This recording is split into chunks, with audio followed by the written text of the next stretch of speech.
Hi friends, చూడండి friends, నేనైతే పాల మీద మేగడ మొత్తం తీసి బాక్స్లో వేస్తాను.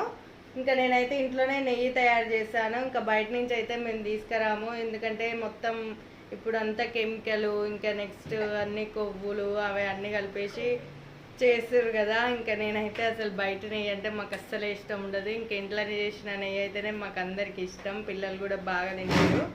ఇంకా మేమైతే చాలా కొంచెం హెల్తీగా ఉండేవే చూస్తాము. ఇంకా బయటవి అయితే చాలా తక్కువ, మేము ఫుడ్ ఎక్కువ ఇంట్లోనే ప్రిపేర్ చేస్తా ఏదైనా.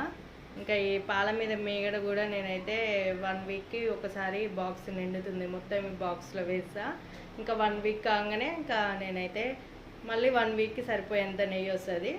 1 వీక్కి ఫ్రెష్గా చేసుకుంటా నెయ్యి అయితే. చూడండి ఇప్పుడు నెయ్యి నేను ఎలా తయారు చేయాలో నేను చూపిస్తాను, ఓకేనా. మిగడని తీసుకొని అయితే ఇంకా మిక్సీ జార్లో వేసుకుంటున్నా.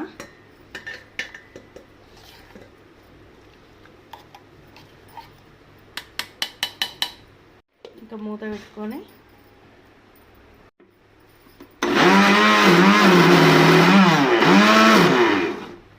బాగా మిక్సీ పట్టుకోవాలి. బాక్స్లో మిగిలినది మొత్తం ఉంటుంది కదా, ఇక వాటర్ పోసుకొని ఇదంతా కడుక్కొని ఈ మిక్సీలో పోసుకోవాలి. వాటర్ని బాగా తిప్పుకోవాలి.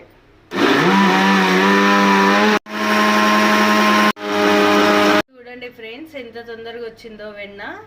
ఇంకొక గిన్నెలో అయితే వాటర్ని తీసుకొని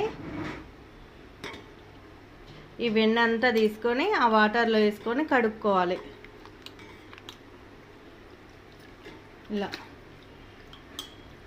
చూడండి ఇలా పైకి తేలుతుందో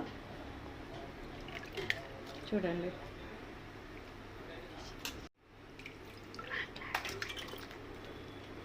ఇలా కడిగాక చూడండి ఇలా పైకి తేలుతుందో వెన్న. దీన్ని వెన్న అంటారు. ఈ వెన్నెల నుండే నెయ్యి వస్తుంది. ఇంక దీన్ని వేడి చేస్తే మనకి నెయ్యి వస్తుంది. ఈ వాటర్ని మొత్తం ఇందులోకి వంపుకోవాలి. ఇలా కడిగి పెట్టేసా. ఇంకా స్టవ్ ముట్టించుకొని సన్నని సెగ మీద మనం ఇంకా నెయ్యిని తయారు చేసుకోవడమే.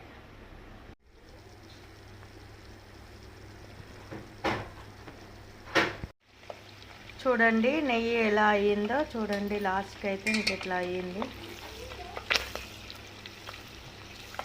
ఇదంతా నెయ్యి అండి. ఇంకా నెయ్యి అయితే కంప్లీట్ అయినట్టే.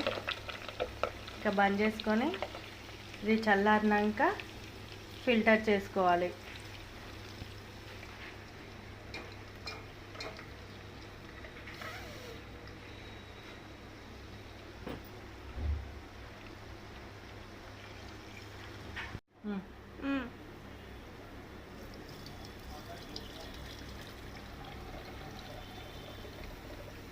ఇంక ఇలా ఫిల్టర్ చేసుకొని